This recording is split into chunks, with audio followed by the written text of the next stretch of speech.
देखो आज की इस वीडियो में हम लोग 7 इंपॉर्टेंट क्वेश्चन सॉल्व करेंगे बोर्ड एग्जाम एंड जेडब्ल्यू की पीओआईक्यू, ठीक है। इस चैप्टर के ऊपर बेस्ड दैट इज एटॉम्स। तो लास्ट क्लास में हमने इस चैप्टर को एकदम डिटेल्स में कवर किया, पूरा का पूरा चैप्टर वन शॉट वीडियो में खत्म किया। तो आप लोग चेक करना, प्लेलिस्ट में है, लिंक भी डिस्क्रिप्शन में है, ठीक है। सो आज की इस वीडियो में पहले जो ये है ना, इसको थोड़ा सा रिकैप कर लेते हैं, तब क्वेश्चन करने में मदद होंगे, ठीक है। उसके बाद क्वेश्चन सॉल्व करेंगे। मैंने 7 क्वेश्चन चूज करके रखा जो बहुत ही ज़्यादा इंपॉर्टेंट है, तो आप लोग पेपर पेन लेके भेज जाओ, ठीक है। और इसी टाइप का क्वेश्चन घुमा भी रह के बार बार बोर्ड में पूछा जाता है, ठीक है। जो कॉन्सेप्ट्स है ना, अलग अलग टाइप के कॉन्सेप्ट्स होंगे, तो इसको अच्छे से हाईलाइट करना, ठीक है। सो एक्चुअली जो ये है ना डिस्टेंस ऑफ क्लोजेस्ट अप्रोच, इसका मीनिंग क्या है आप ऐसे समझो कि जो एक्सपेरिमेंट किया था, एक अल्फा पार्टिकल था, है ना। तो ये अल्फा पार्टिकल जा रहे हैं इस तरह से, तो यहाँ पे क्या होंगे, एक गोल्ड फॉइल रखा, ठीक है। ये क्या है, गोल्ड फॉइल। सो ये जो गोल्ड फॉइल रखा है, यहाँ पे गोल्ड की जो जेड की नंबर ऑफ प्रोटॉन्स की वैल्यू है कितना, 79। तो बेसिकली क्या नोटिस किया था उन लोगों ने, जब अल्फा पार्टिकल यहाँ तक आया, फिर कुछ अल्फा पार्टिकल मतलब most of the alpha particle जो है सीधा ऐसे स्ट्रेट मूव हुआ, ठीक है। लेकिन कुछ अल्फा पार्टिकल्स इस तरह से बैंड हुआ, कुछ ने इस तरह से, तो कुछ ने इस तरह से डिफ्लेक्शन दिखाया, कुछ ने ऐसे जाके वापस आया। तो ये जो वापस है क्यों आया पूछा है ना रदरफोर्ड को, तो रदरफोर्ड ने क्या कहा कि एक एटॉम है, मतलब यहाँ पे एटम्स होंगे ना गोल्ड फॉइल में। सो ये जो एटम है, और इस गोल्ड फॉइल के साइज पे बहुत कम रखा था, ठीक है, 0.2 माइक्रोमीटर। सो ये जो गोल्ड फॉइल है, इस गोल्ड फॉइल पे एटम होंगे। सो एटम के अंदर क्या होंगे, न्यूक्लियस होंगे, यानी पॉजिटिव चार्ज होंगे, ठीक है। न्यूक्लियस मतलब पॉजिटिव चार्ज। तो बेसिकली ये जो अल्फा पार्टिकल है ना, अल्फा पार्टिकल यहाँ से यहाँ तक आया है ना, तो कुछ वेलोसिटी भी होंगे। तो बेसिकली आप बोल सकते हो इसके पास कुछ वेलोसिटी है, मतलब इसके पास कुछ काइनेटिक एनर्जी है। कितना है नहीं पता, कुछ है काइनेटिक एनर्जी। तो इसका फॉर्मूला भी लिख सकते हो, that is half mv² kinetic energy की फॉर्मूला। तो यहाँ पे कुछ काइनेटिक एनर्जी है अल्फा पार्टिकल की। और ये जो अल्फा पार्टिकल है ना, थोड़ी देर बाद यहाँ से यहाँ तक आ गया लेट्स से, है ना। और इसका चार्ज क्या होंगे, अल्फा पार्टिकल मतलब क्या होता है, हीलियम न्यूक्लियस। यानी आप बोल सकते हो अल्फा पार्टिकल के पास 2 प्रोटॉन एंड 2 न्यूट्रॉन होंगे। न्यूट्रॉन की तो चार्ज है ही नहीं, सो सिर्फ प्रोटॉन की चार्ज है, और प्रोटॉन की चार्ज क्या है, पॉजिटिव है। सो अल्फा पार्टिकल के चार्ज क्या होंगे, 2 प्रोटॉन की जितना चार्ज। यानी आप बोल सकते हो कि ये जो अल्फा पार्टिकल है ना, इस अल्फा पार्टिकल की चार्ज लेट्स से यहाँ पे है अल्फा पार्टिकल, है ना। तो यहाँ से आया, आके उस पॉइंट पे पहुंच गया। तो फिर क्या होंगे, तो फिर यहाँ से ये भी पॉजिटिव, ये इसको रिपेल करेंगे, है ना। तो बेसिकली ये जाएंगे इस डायरेक्शन में, फिर वापस इस डायरेक्शन से रिपेल करेंगे। सो जो अल्फा पार्टिकल है ना, इसका चार्ज को आपने Q1 कह दिया, that can be written as 2 proton की चार्ज। एक प्रोटॉन की चार्ज को हम लोग ऑलवेज ई लिखते हैं, तो 2 प्रोटॉन की चार्ज को 2e लिखेंगे, ठीक है। सो बेसिकली अल्फा पार्टिकल के चार्ज कितना होंगे, 2e, यानी 2 प्रोटॉन की जितना, ठीक है। प्रोटॉन एंड इलेक्ट्रॉन के चार्ज सेम ही है, सो ई लिखते हैं। ये मतलब क्या है, 1.6 × 10⁻⁻19 कूलम, जानते हो, ठीक है। सो बेसिकली इतना सा। सर ये जो Q1 है, ठीक उसी तरह ये जो न्यूक्लियस है ना, न्यूक्लियस के भी चार्ज होंगे, इसको लेट्स से Q2 कह दिया, और इस न्यूक्लियस के चार्ज को आपने Q2 नाम दिया, लेकिन इसको आप ऐसे भी लिख सकते हो ZE, ठीक है। क्यों, क्योंकि न्यूक्लियस के अंदर जो प्रोटॉन्स होंगे कितना होंगे, Z प्रोटॉन्स होंगे। सपोज यहाँ पे 10 प्रोटॉन्स है इस न्यूक्लियस के अंदर, सो यहाँ पे एक प्रोटॉन के चार्ज E है, 10 प्रोटॉन्स होंगे तो 10 ही होंगे, लेकिन नहीं पता 10 है या 12 है, कितना है प्रोटॉन, तो Z प्रोटॉन है बोल दिया। सो Z मतलब क्या है, नंबर ऑफ प्रोटॉन्स। सो एक प्रोटॉन की charge he, total number of proton Z है, तो ZE लिखोगे, इजी है, कर सकते हो। सो यहाँ पे देखो ये जो है ना अल्फा पार्टिकल आ रहा है विथ सम काइनेटिक एनर्जी। सो इसका काइनेटिक एनर्जी इतना है, जब इस पॉइंट पे आएंगे तो क्या होंगे, अल्फा पार्टिकल जो जिस भी वेलोसिटी से आ रहा था ना, तो इस पॉइंट पे वेलोसिटी क्या होंगे, इसका 0। यानी आप बोल सकते हो ये रेस्ट पे आ जाएंगे, या तो आप बोल सकते हो कि ये स्टॉप होंगे उस पॉइंट पे, ठीक है। क्यों स्टॉप होंगे, क्योंकि देखो ये अल्फा पार्टिकल से जा रहे हैं ना, तो ऐसे दौड़ते दौड़ते विथ वेलोसिटी मूव करते हुए वापस तो लौट के नहीं आ सकता। यानी कुछ वेलोसिटी से ऐसे जा रहे हैं और उसी सेम डायरेक्शन में वापस आ रहे हैं उतनी ही वेलोसिटी से, या तो मतलब रेस्ट बिना यहाँ पे स्टॉप किए वापस आ गया, ठीक है। ऐसा हो सकता है कि नहीं हो सकता, मतलब आप इस तरह से दौड़ते दौड़ते वापस नहीं आ सकते, तो आपको इस पॉइंट पर रुकना ही होगा, उसके बाद ही आप इस डायरेक्शन में वापस आ सकते हो, ठीक है। मतलब सेम डायरेक्शन में वापस आ सकते हो, उस पॉइंट पर रुकना ही होगा। सो यानी अल्फा पार्टिकल यहाँ पे आके स्टॉप हुआ, क्यों, क्योंकि ये जो पॉजिटिव चार्ज है ना, ये रिपेल करता रहा इस अल्फा पार्टिकल को, क्योंकि अल्फा पार्टिकल भी पॉजिटिव, ये भी पॉजिटिव, तो पॉजिटिव पॉजिटिव को रिपेल करेंगे। सो ये जो अल्फा पार्टिकल है, it is getting repel by this nucleus, because of that इस पॉइंट पे रुकेंगे। जब रुकेंगे उसके बाद क्या होंगे, इस डायरेक्शन में वापस रिपेल करेंगे, है ना। तो फिर ये इस डायरेक्शन में बैक बाउंस होंगे, मूव करेंगे। और ये जो डिस्टेंस है ना, यहाँ तक गया क्लोज टू न्यूक्लियस, तो आप बोलोगे कि अल्फा पार्टिकल जो है ना ये मूव किया क्लोज टू न्यूक्लियस। कितना क्लोज? आप बोलोगे कि आर नॉट क्लोज, इतना डिस्टेंस क्लोज मूव किया, उससे जा नहीं सका। सो ये जो डिस्टेंस है, this is the minimum distance जहाँ तक जा सकते हैं, और इसी डिस्टेंस को क्या कहते हैं? Distance of closest approach. कितना क्लोज अप्रोच कर पाया। सो इसी का वैल्यू जो है ना ये पूछे जाते हैं, और इसके लिए ये फॉर्मूला है सिंपल से, लेकिन देख लेते हैं थोड़ा सा कि ये जो काइनेटिक एनर्जी है ना, सो आप क्या कह सकते हो कि यहाँ पे पोटेंशियल एनर्जी भी होंगे। तो पोटेंशियल एनर्जी कितना होंगे? आपको मालूम है दो चार्ज होने से Q1 Q2 लेट से दो चार्ज है, सो दोनों के बीच में डिस्टेंस है R, सो दोनों के बीच में जो फोर्स लगेंगे, फोर्स की वैल्यू कितना है? K Q1 Q2 by R square. ये था फोर्स की फॉर्मूला। अगर आपको पोटेंशियल एनर्जी चाहिए तो आप क्या लिखोगे? K Q1 Q2 divided by R लिखोगे, स्क्वायर नहीं लिखोगे, मतलब पोटेंशियल एनर्जी के केस में। तो फोर्स के केस में लिखोगे स्क्वायर। सो यहाँ पे ऐसे समझो ये एक चार्ज है Q1 और एक चार्ज है Q2, तो दोनों के बीच में जो डिस्टेंस है दैट इज R नॉट। सो यहाँ पे पोटेंशियल एनर्जी कितना होंगे? That is K Q1 Q2 by R square. R होंगे, स्क्वायर नहीं होंगे। सो Q1 की वैल्यू क्या लिखोगे? Q1 is nothing but 2E लिखोगे। फिर Q2 की वैल्यू क्या लिखोगे? ZE लिखोगे, ओके, डिवाइडेड बाय R लिखोगे। सो पोटेंशियल एनर्जी की वैल्यू कितना मिला? K फिर 2ZE square divided by R। सो अभी देखो क्वेश्चन ये है कि यहाँ पे जो पोटेंशियल एनर्जी आया वो आया कहाँ से? ठीक है, सो यहाँ पे काइनेटिक एनर्जी था इसके पास, कुछ अल्फा पार्टिकल के पास काइनेटिक एनर्जी था, वो जीरो हो गया। मतलब अब नहीं कह सकते कि वो डिस्ट्रॉय हो गया, खत्म हो गया, ऐसा नहीं कह सकते। वो क्या हुआ? ट्रांसफर हुआ किसी और फॉर्म पे। कौन सी फॉर्म पे? पोटेंशियल एनर्जी की फॉर्म पे। सो बेसिकली यहाँ पे जो पोटेंशियल एनर्जी है वो कहाँ से है? काइनेटिक एनर्जी से है। ठीक है, energy can not be destroyed and neither be destroyed not be created. ठीक है, तो बेसिकली जो एनर्जी है वो ट्रांसफर हो सकते हैं एक फॉर्म से दूसरी फॉर्म पे, यानी काइनेटिक एनर्जी से ये जो एनर्जी है काइनेटिक एनर्जी की फॉर्म से पोटेंशियल एनर्जी की फॉर्म पे ट्रांसफर हुआ। ठीक है, सो बेसिकली काइनेटिक एनर्जी जितना होंगे उतना ही पोटेंशियल एनर्जी होंगे, ऐसे आप लिख सकते हो। ठीक है, तो यहाँ पे काइनेटिक एनर्जी मतलब क्या है? हाफ mv स्क्वायर, अभी काइनेटिक एनर्जी रख सकते हो। पोटेंशियल एनर्जी मतलब क्या है? K2ZE square divided by R लिखोगे। R की वैल्यू R नॉट लिख देते हैं। ठीक है, यहाँ पे R नॉट लिखा ना, सो यहाँ पे R की वैल्यू R नॉट, दोनों के बीच में सेपरेशन, सो यहाँ पे भी दोनों के बीच में सेपरेशन R नॉट लिख देते हैं। सो यहाँ से R nought is equal to क्या लिखोगे? K2ZE square divided by K kinetic energy लिखोगे। सो यही मतलब R नॉट जो है ना, R नॉट मतलब क्या है? Distance of closest approach. ठीक है, यही मतलब, सो R नॉट मतलब डिस्टेंस ऑफ क्लोजेस्ट अप्रोच। सो अभी जो नेक्स्ट पॉइंट है that is bourse theory of hydrogen atom, उसको भी देख लेते हैं साथ में।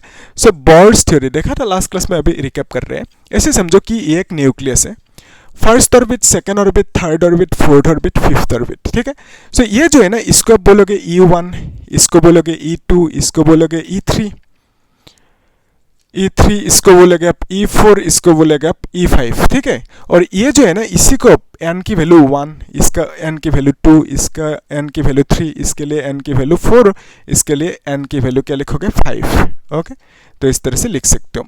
ठीक है, सो फिर ये जो पहला ऑर्बिट है ना इसी को आप क्या कहते हो? ग्राउंड स्टेट कहते हो। ठीक है, और ये जो ऑर्बिट है इसको फर्स्ट एक्साइटेड स्टेट, इसको आप सेकंड एक्साइटेड स्टेट, इसको आप क्या बोलोगे? थर्ड एक्साइटेड स्टेट, इसको आप बोलोगे फोर्थ एक्साइटेड स्टेट। अच्छे से लिखना आप लोग, एक्साइटेड स्टेट बोलोगे। ठीक है, इस तरह से आप बोल सकते हो, फोर्थ एक्साइटेड स्टेट। सो आपको मालूम है जब भी फर्स्ट एक्साइटेड स्टेट से 1 पे आएंगे, इसमें से थर्ड नंबर ऑर्बिट से 1 पे आएंगे, मतलब E4 से या तो फोर्थ ऑर्बिट से 1 पे आएंगे, तो उस केस में 5 से 1 पे आएंगे। तो उस केस में जो फोटोन रिलीज होंगे जब यहाँ से लाइट ट्रेवल करें, मतलब यहाँ से इलेक्ट्रॉन मूव करेंगे, है ना, सो इलेक्ट्रॉन जब जंप करेंगे तो क्या होंगे? फोटोन रिलीज होंगे। तो बिकॉज ऑफ दैट कुछ लाइट मिलेंगे हमें, रेडिएशन, है ना, स्पेक्ट्रल सीरीज कहते हैं उसे, डिटेल्स में देखा था लास्ट क्लास में, आप लोग चेक करना एक बार, है ना। तो बेसिकली इस तरह से क्या होंगे? जब एक एनर्जी स्टेट से दूसरी एनर्जी, लोअर एनर्जी स्टेट पे आएंगे, और ये सब जो है ना ये सब हायर एनर्जी स्टेट, ये है लोएस्ट। सो लोएस्ट, फिर इस तरह से higher energy. So higher energy state से जब लोएस्ट लोअर एनर्जी स्टेट पे आएंगे तो क्या होंगे? फोटॉन्स रिलीज होंगे। सो इस फोटॉन की कुछ एनर्जी भी होंगे, है ना, तो देखेंगे अभी। तो बेसिकली जब इस तरह से कुछ लाइट मिलेंगे, इस सीरीज को क्या कहते हैं? Lyman series. फिर जब 2 पे आएंगे, है ना, यहाँ से 2 पे आया, तो इसमें इसको आप क्या बोलोगे? बार्मर सीरीज। BALMER, बल्मर या तो बमर सीरीज। तो फिर यहाँ पे जब 3 पे आएंगे 5 से और 6 से भी आ सकते हैं, तो इस केस में इसको अब बोलोगे पास्सिन सीरीज। फिर यहाँ पे आएंगे तो अब बोलोगे कि पास्सिन के बाद ब्रैकेट सीरीज, फिर पीफन सीरीज, इस तरह से, है ना। तो बेसिकली सीरीज मिलेंगे। सो ये जो सिनारियो है इसमें लाइमैन सीरीज बमर सीरीज, तो यहाँ पे ये जो E1 है, E1 की वैल्यू क्या होंगे, पहले ये तो लाइमैन सीरीज, बमर सीरीज, उसके बाद Paschen series, Brackett series, then Pfund series, ठीक है। तो यहाँ पे जो एनर्जी है E1 E2, अगर सपोज आपको मालूम है एनर्जी E1 कितना है, E1 की वैल्यू -13.6, ओके, इलेक्ट्रॉन वोल्ट में होंगे। E2 की वैल्यू नहीं पता, सो E2 की वैल्यू आप निकल सकते हो कैसे, तो इसके लिए एक सिंपल सी फॉर्मूला है, टेक्निक है, दैट इज कि En is equal to E1 divided by n square, ठीक है, ये रह सकते हैं, इजी है। तो ये जो n है ना, अगर n की वैल्यू 2 रखोगे तो इस केस में E1 मतलब क्या है -13.6 डिवाइडेड बाई n मतलब 2 है, 2 स्क्वायर होंगे।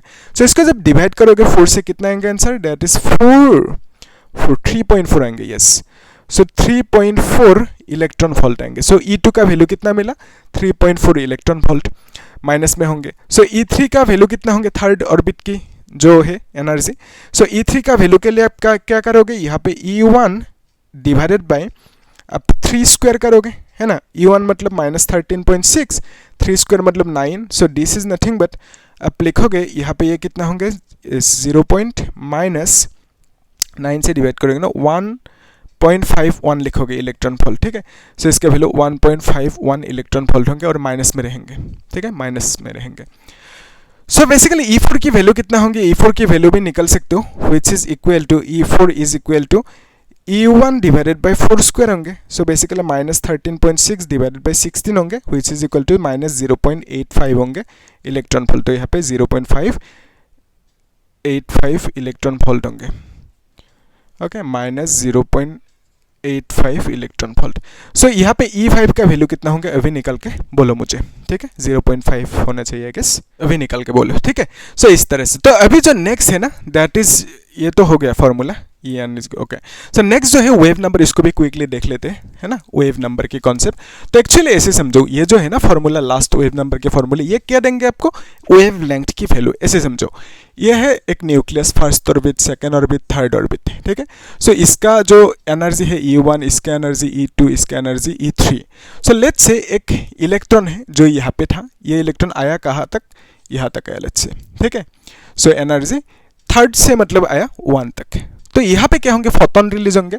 सो ये जो ट्रांजिशन हुआ, इसको बोलेगा ट्रांजिशन, 3 से 1 तक ट्रांजिशन हुआ। सो यहाँ पे एक फोटोन रिलीज होंगे। सो ये जो फोटोन होंगे, इस फोटोन की एनर्जी कितना होंगे, दैट इज इक्वल टू, आप क्या करोगे, E3 से है ना, सो E3 माइनस E1 करोगे। सो आप क्या करोगे, E3 माइनस E1। तो ऐसे भी समझ सकते हो कि लेट्स से E3 की वैल्यू कितना है, 1 पॉइंट इतना सा है, और ये -13। सो कौन सी ज़्यादा होंगे, तो ऑब्वियसली आप बोलोगे ये ज़्यादा होंगे। नहीं होंगे, क्यों नहीं होंगे, क्योंकि इसमें माइनस है। जैसे फॉर एग्जांपल -13 ज़्यादा होंगे या -10 ज़्यादा होंगे, तो आप बोलोगे -10 ज़्यादा होंगे। माइनस में है ना वैल्यू, जो छोटा होंगे वही बड़ा होंगे बेसिकली। तो यहाँ पे -13 है, सो ये छोटा होंगे, यहाँ पे -1.5 है, सो ये बड़ा होंगे। सो फिर इससे ये छोटा होंगे।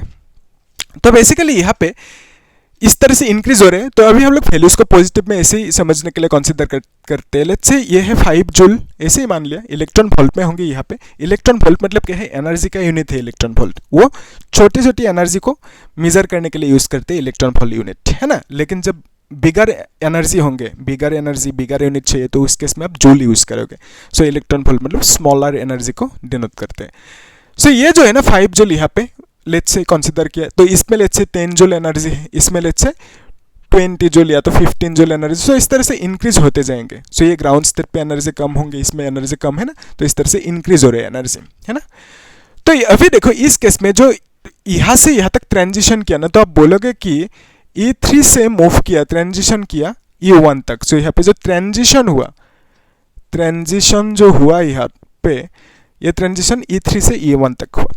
सो आप क्या बोलोगे, यहाँ पे एनर्जी रिलीज होंगे। सो यहाँ पे जब था इलेक्ट्रॉन, इसके पास एनर्जी कितना था 15, जब यहाँ पे एनर्जी कितना चाहिए 5 चाहिए, तो बाकी 10 किधर जाएंगे, जब जंप करेंगे तो इन द फॉर्म ऑफ फोटोन वो एनर्जी रिलीज होंगे, मतलब एक फोटोन रिलीज होंगे। उस फोटोन की एनर्जी कितना होंगे, E3 माइनस E1, यानी आप कह सकते हो 15 माइनस, अभी समझने के लिए 5, बेसिकली 10 जूल।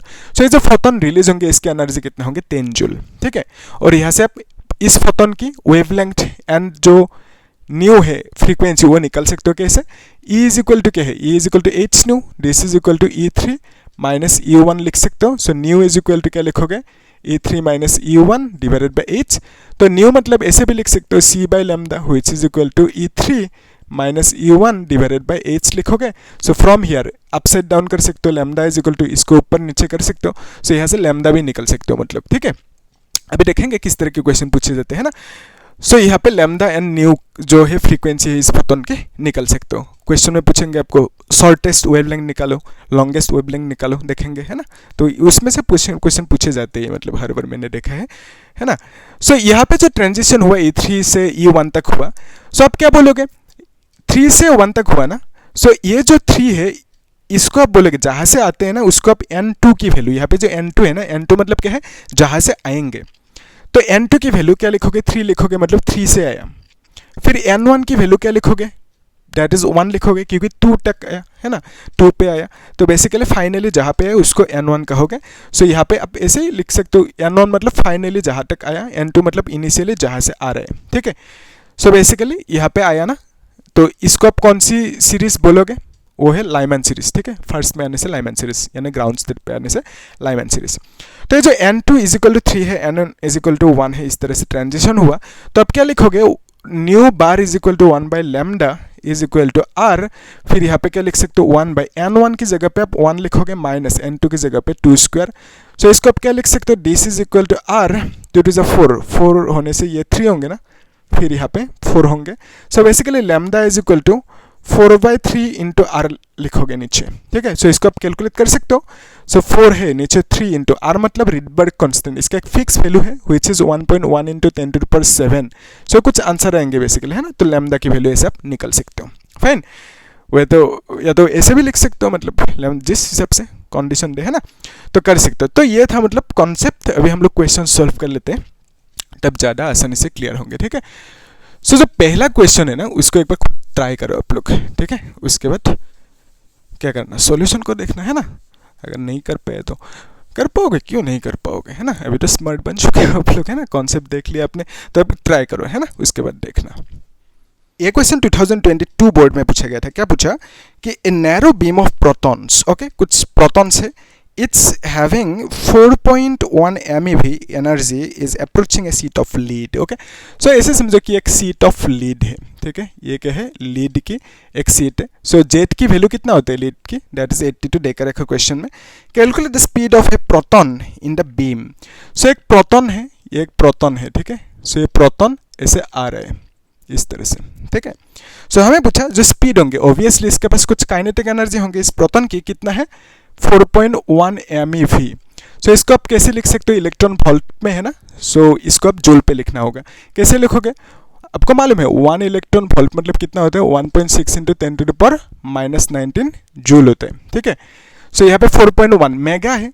सो मेगा मतलब क्या है, मेगा मतलब 10⁻6 होता है, और इलेक्ट्रॉन वोल्ट मतलब 1.6 इंटू 10⁻⁻19 लिखोगे। So this is equal to 4.1 into 1.6 into 10⁻⁻13 joule लिखोगे, ठीक है। सो बेसिकली काइनेटिक एनर्जी की वैल्यू इतना सा मिल गया। आपको क्या पूछा, the speed of proton in the beam and the distance of its closest approach. दो चीज पूछा। तो पहला क्वेश्चन में पूछा कि speed, okay, speed. And second question में क्या पूछा, डिस्टेंस ऑफ क्लोजेस्ट अप्रोच यानी R0 की वैल्यू पूछा, ओके। स्पीड मतलब v की वैल्यू। तो नंबर 1 क्वेश्चन देखो, v मतलब क्या है, एक्चुअली काइनेटिक एनर्जी मतलब क्या होता है, हाफ mv²। ये क्या हो गया, ओके, 2 लंबा हो गया। तो ये जो हाफ mv² है यहाँ पे लिखा। सो काइनेटिक एनर्जी की वैल्यू मालूम है, तो आप क्या लिख सकते हो, v² is equal to 2 into kinetic energy divided by m लिख सकते हो, है ना। सो बेसिकली यहाँ से आप 2 इंटू काइनेटिक एनर्जी क्या लिखोगे, 4.1 into 1.6 into 10⁻⁻13 divided by m मतलब मास ऑफ प्रोटॉन होंगे ना, which is nothing but 1.6 into 10⁻⁻27 kg mass of proton, ठीक है। सो ये 1.6 कैंसिल आउट होंगे, तो बेसिकली आप लिख सकते हो 2 इंटू 4.1, ओके, इंटू 10⁻, ये ऊपर जाएंगे। सो बेसिकली +14 होंगे, ठीक है। सो यहाँ पे v² है, तो अगर बोथ साइड रूट लगाओगे तो v हो जाएंगे ना। सो √2 की वैल्यू कितना होता है, 1.4। ये जो √4.1 है ना, √4.1 की वैल्यू कितना होंगे, 2.0 समथिंग। तो बेसिकली डायरेक्टली 2 लिख सकते हो, ठीक है। √4.1 की वैल्यू या तो 1 को नेग्लेक्ट करो, 4 की रूट 2 ऐसे कंसीडर कर सकते हो, मतलब तो रूट 4.1 की वैल्यू 2.0 समथिंग या जो भी है 2 लिख सकते हो। और यहाँ पे 10 टू द पावर कितना होंगे 7 होंगे, so this is equal to कितना होंगे 2.4 इंटू 10 टू द पावर 7, फिर यहाँ पे क्या लिखना मीटर पर सेकंड, ठीक है। तो बेसिकली आपको क्या पूछा था कि वेलोसिटी की वैल्यू वो कितना मिला 2.8 इंटू 10 टू पावर 7 मीटर पर सेकंड, ओके इजी कर सकते हो।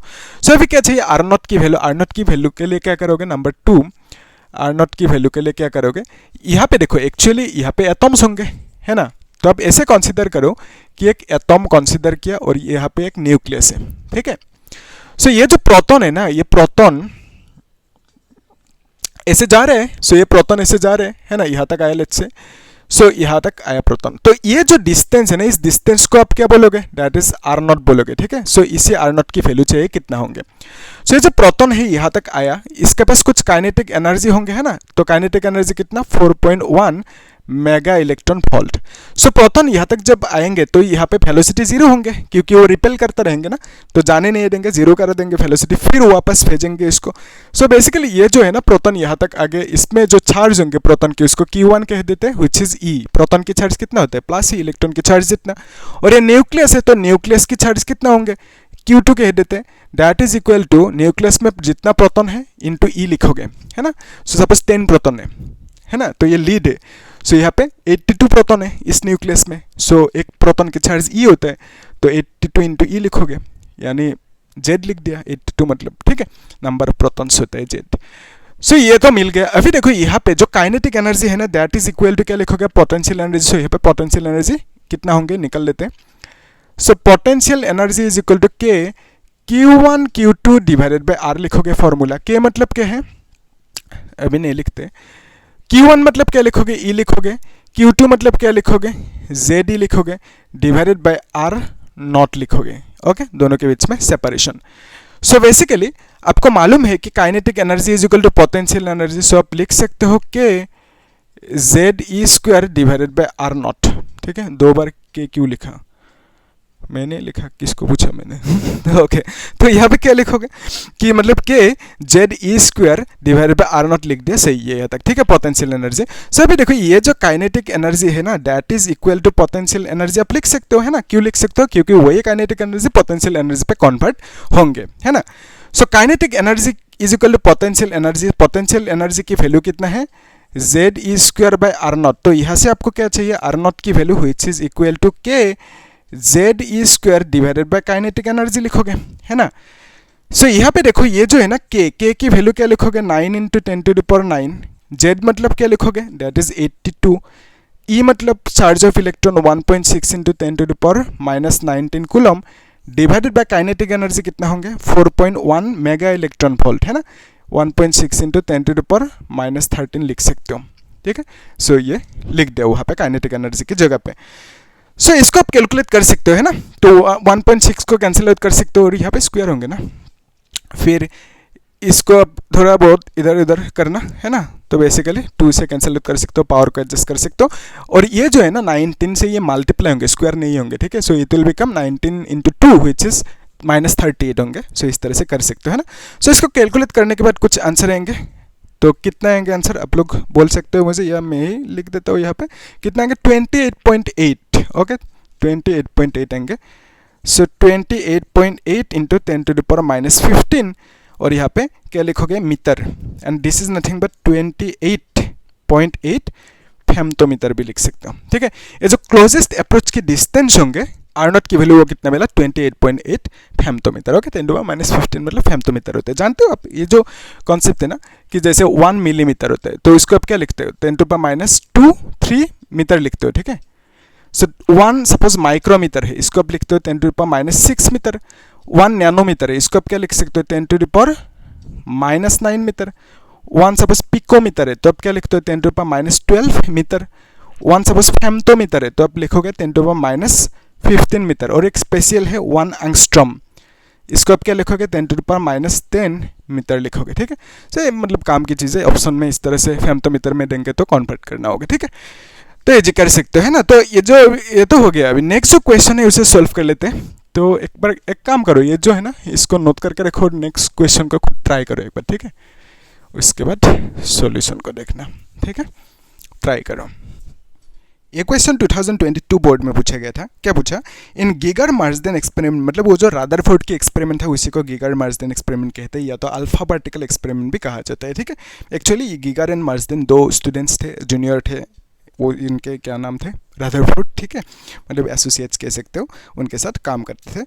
सो बेसिकली दारू पूछा के काम नहीं, मतलब ऐसे ही जो उन लोगों की साइंटिफिक काम स्टूडेंट्स है, समझो कि ये जो है ना नंबर, इसमें क्या ये नंबर 2 क्वेश्चन है, सेकंड क्वेश्चन। तो इसमें नंबर 1 पार्ट में क्या पूछा कि in Geiger Marsden experiment calculate the distance of closest approach for an alpha particle with energy this much, consider that the particle approaches gold nucleus. Okay, so basically ऐसे समझो कि gold nucleus है, यहाँ पे एक एटम है, सो ये nucleus है, सो न्यूक्लियस की वैल्यू कितना है? दैट इज गोल्ड है ना, गोल्ड की जो जेड की वैल्यू होंगे दैट इज कितना? 79 दे के रखा है। सो ये गोल्ड है बेसिकली दे के रखा। सो अभी यहाँ पे एक अल्फा पार्टिकल है, इस तरह से आ रहा है, यहाँ तक आ पाएंगे है ना। और इसका जो काइनेटिक एनर्जी है कितना दे के रखा अल्फा पार्टिकल की? 2.56। ओके, 2.56 इंटू 10⁻⁻12 जूल, इतना सा दे के रखा काइनेटिक एनर्जी। फिर आपको क्या बोला? Consider that the particle approaches gold nucleus in head on collision, calculate the distance closest approach. तो ऐसे समझो यहाँ पे ये जो है ना यहाँ तक आया, तो यहाँ से आ नहीं पाया क्योंकि ये रिपेल कर रहा है। सो ये जो मिनिमम डिस्टेंस है इसी को बोलोगे आप R0, इसी का वैल्यू पूछा है ना, डिस्टेंस ऑफ क्लोजेस्ट अप्रोच, मतलब कितना क्लोज आ पाया। सो इसमें जो पोटेंशियल एनर्जी होंगे और काइनेटिक एनर्जी दोनों इक्वल होंगे। Kinetic energy is equal to potential energy लिखोगे, पोटेंशियल एनर्जी मतलब K Q2 divided by R लिखोगे। ठीक है, सो यहाँ पे basically kinetic energy is equal to potential energy Q1, मतलब ऐसे समझो कि यहाँ पे अल्फा पार्टिकल यहाँ तक आ गया है ना। सो इस पॉइंट में जो चार्ज होंगे Q1 यानी अल्फा पार्टिकल की चार्ज क्या लिखोगे? 2e लिखोगे, क्योंकि इसमें 2 प्रोटॉन होते हैं, अल्फा पार्टिकल की चार्ज 2e। सो ये न्यूक्लियस की चार्ज को Q2 कह देते हैं, इसको आप ZE बोलोगे। ठीक है, Z मतलब क्या बोलोगे? 79 इसमें।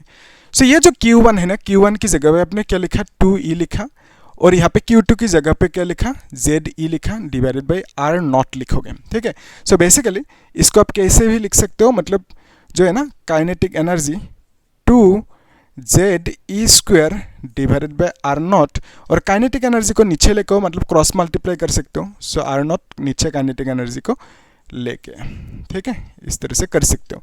सो क्रॉस मल्टीप्लाई कर दिया। अभी ध्यान से देखो, ये जो है ना R0 की वैल्यू चाहिए। सो K मतलब क्या है? 9 इंटू 10⁻9, 2 मतलब तो ही है, Z मतलब क्या है? 79 इंटू E मतलब 1.6 इंटू 10⁻⁻19 कूलम, और यहाँ पे स्क्वायर होंगे। काइनेटिक एनर्जी की वैल्यू जूल पे देकर रखा, सो इसको 2.56 इंटू 10⁻⁻12 जूल, मतलब ये लिख दो। सो इसको अभी डिवाइड करना है ना, तो आप कर सकते हो 2 से डिवाइड कर सकते हो, इसको 2 से कर दो, 1 2, फिर यहाँ पे 8, इस तरह से मतलब कर सकते हो। और यहाँ पे इसको 19 इंटू 2 कितना होंगे? ये 38 होंगे है ना, 19 स्क्वायर नहीं करना है, तो 19 इंटू 2 38 होंगे। सो इस तरह से आप कर सकते हो। सो इसका जब डिवाइड करोगे R0 की वैल्यू कुछ आएंगे, कितना आएंगे R0 की वैल्यू? That is 14.22। ओके, 14.22 इंटू 10⁻⁻15 मीटर में आएंगे। सो ये जो है ना, इसको आप ऐसे भी लिख सकते हो, 14.22 फेम्टोमीटर, मतलब ये जो मीटर है, मीटर को फेम्टोमीटर पे इस तरह से लिख सकते हो। ठीक है, सो अभी जो नेक्स्ट इसी में पूछा है ना, क्या पूछा इसी में? If the above experiment is repeated with a proton of same energy, है ना, तो काइनेटिक एनर्जी सेम है, लेकिन इस बार अल्फा पार्टिकल को प्रोटॉन से रिप्लेस कर दिया गया। फिर आपको बोला कि then what will be the value of the distance of closest approach. तो अगर अभी इस बार अल्फा पार्टिकल की जगह पे प्रोटॉन है, तो उस केस में कितना होंगे R0 की वैल्यू? ठीक है, वो पूछा आपको। सो क्या करोगे? सेम कहानी, ये एक एटम है, यहाँ पे ये न्यूक्लियस, तो ये जो है ना इस बार क्या आ रहा है? प्रोटॉन आ रहा है। ठीक है, सो प्रोटॉन यहाँ तक आ गया लेट्स से, और इसका जो काइनेटिक एनर्जी होंगे कितना होंगे? सेम 2.56 इंटू 10⁻⁻12 इतना सा आएंगे। ठीक है, तो इस तरह से कर सकते हो। सो यहाँ पे भी उस हिसाब से लिखोगे कि प्रोटॉन जो है ना यहाँ तक आ गया, सो प्रोटॉन के लिए चार्ज को Q1 की वैल्यू क्या लिखोगे? E लिखोगे। यहाँ पे अल्फा पार्टिकल की चार्ज को 2e लिखा था, तो यहाँ पे प्रोटॉन की चार्ज को सिर्फ E लिखोगे। क्यों? क्योंकि प्रोटॉन मतलब एक ही है, प्रोटॉन एक ही इलेक्ट्रॉन के चार्ज जितना होंगे। सो ये जो है ना Q2, इसका वैल्यू कितना होंगे? ZE लिखोगे, है ना। तो अभी यहाँ पे क्या करोगे? सेम कहानी करोगे, काइनेटिक एनर्जी, पोटेंशियल एनर्जी, है ना, करके आपको क्या मिल सकता है? जो R0 की वैल्यू पूछा ना इसमें भी, सो ये जो है इस बार R0 की वैल्यू कितना है? वो निकलना है, ठीक है। सो आप लोग बोलना मुझे आर नॉट इसमें ज़्यादा होंगे या इसमें ज़्यादा होंगे, किस में ज़्यादा होंगे या तो इसमें कितना होंगे आर नॉट की वैल्यू, वो मुझे बोलना, कमेंट करना, ठीक है। अभी करो, वीडियो को पॉज करके कर सकते हो, है ना। सो ये तो हो गया ये क्वेश्चन, इसमें आपको सिर्फ ये जो है ना आर नॉट की वैल्यू पूछा था। अभी हमें क्या देखना है, जो नेक्स्ट क्वेश्चन है उसमें थोड़ा सा अलग टाइप के कॉन्सेप्ट है, उसको देख लेते हैं ना। सो ये कॉन्सेप्ट इंपॉर्टेंट है, देखना होगा, ठीक है। सो आप लोग लिखते भी जाना, है ना। ये क्वेश्चन 2014 बोर्ड में पूछा था, 22 बोर्ड में भी पूछा था और 24 सैम्पल पेपर में पूछा था। अच्छे से देखना क्या पूछा, the total energy of an electron in the first excited state of the hydrogen atom is about, okay. So समझो कि ये है ना क्वेश्चन, इसमें क्या पूछा कि टोटल एनर्जी, ओके। सो ये है एक न्यूक्लियस, ठीक है। सो यहाँ पे first orbit, second orbit, third orbit, fourth orbit, इस तरह से फिफ्थ ऑर्बिट है, let's say.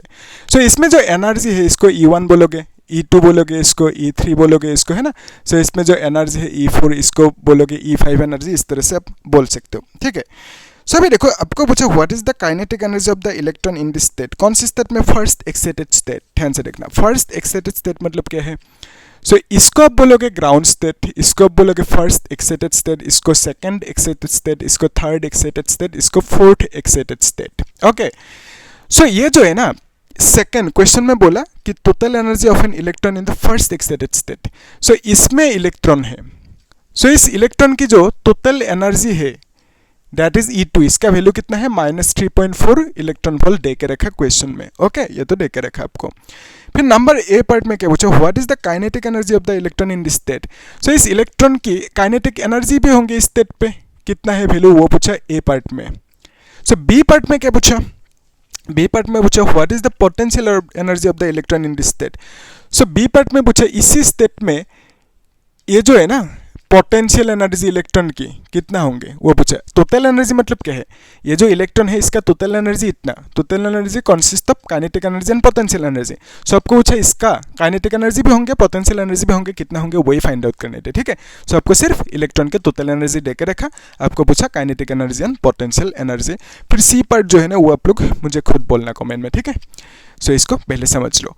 So kinetic energy निकालने के लिए आप ऐसे समझो कि फर्स्ट क्वेश्चन है ना, फर्स्ट क्वेश्चन ए पार्ट में, तो यहाँ पे काइनेटिक एनर्जी चाहिए इलेक्ट्रॉन की, है ना, ए पार्ट में, फिर बी पार्ट में पोटेंशियल एनर्जी।